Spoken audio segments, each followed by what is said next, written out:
తెలుగుదేశం ప్రభుత్వం అని చెప్పి కూడా నేను మీకు తెలియజేస్తున్నా. ప్రతి సంవత్సరం పెట్టేవాళ్ళం.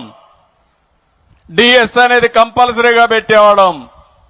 ఎంతమంది రిటైర్ అయితే ఆ పోస్టులన్నీ కూడా రిక్రూట్ చేసేవాళ్ళం.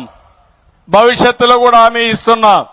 ఈ సంవత్సరం ఎడ్యుకేషన్ మినిస్టర్ గారు రేపు జూన్ కంతా మళ్ళా స్కూల్స్ ప్రారంభించే లోపల టీచర్ని మొత్తం రిక్రూట్ చేయడమే కాకుండా ట్రైనింగ్ ఇచ్చి మొదటి రోజున వాళ్ళు స్కూల్కి వచ్చే పరిస్థితి తీసుకురావాల్సిన అవసరం ఉంది. ప్రారంభించిన మొదటి రోజునే కొత్త టీచర్లందరూ కూడా పొజిషన్ చేసే బాధ్యత తీసుకోవాలి. ఆ తర్వాత నెక్స్ట్ ఇయర్ నుంచి ఎక్కడికక్కడ ప్రతి సంవత్సరం డిఎస్సి ఉంటుంది. వాళ్ళకు కూడా ఒక పర్టికులర్ టైం ఇస్తాం.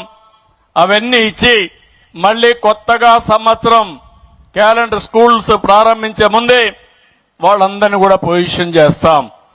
ఎవరైనా మధ్యలో రిటైర్ అయినా అలాంటివి కూడా ప్రైవేట్ టీచర్లు తీసుకొని ఏ క్లాసులో కూడా టీచరు లేడనకుండా టీచర్ని పెట్టే బాధ్యత కూడా తీసుకోవాల్సిన అవసరం ఉంది. అది కూడా తీసుకుంటారని చెప్పి కూడా నేను మీకు తెలియజేస్తున్నా. నేను ఉమ్మడి రాష్ట్రంలో మీరు చూస్తే ఎన్నో సంస్కరణలు తీసుకొచ్చాం. ప్రతి కిలోమీటర్కి ఒక ఎలిమెంటరీ స్కూల్ పెట్టాం. 3 కిలోమీటర్లకి ఒక అప్పర్ ప్రైమరీ స్కూల్ పెట్టాం.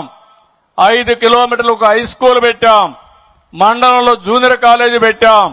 రెవెన్యూ డివిజన్ లో ఇంజనీరింగ్ కాలేజీ పెట్టాం. జిల్లాలో మెడికల్ కాలేజీ పెట్టాం. ఈ విధంగా మీరు చూస్తే విద్యకు ప్రాధాన్యత ఇచ్చాం. ఈ రోజు ఇంజనీర్లు వచ్చారంటే కొన్ని వేల వందల స్కూల్ కాలేజీలు పెట్టాం. డాక్టర్లు వచ్చారంటే 10ల సంఖ్యలో మెడికల్ కాలేజీలు తీసుకొచ్చాం. దానివల్ల మన వాళ్ళు డాక్టర్లు అయ్యారు, ఇంజనీర్లు అయ్యారు, బ్రహ్మాండంగా చదువుకొని ముందుకు పోయే పరిస్థితికి వచ్చారు. ఇంకో పక్క గురుకుల పాఠశాలలు తీసుకొచ్చాం.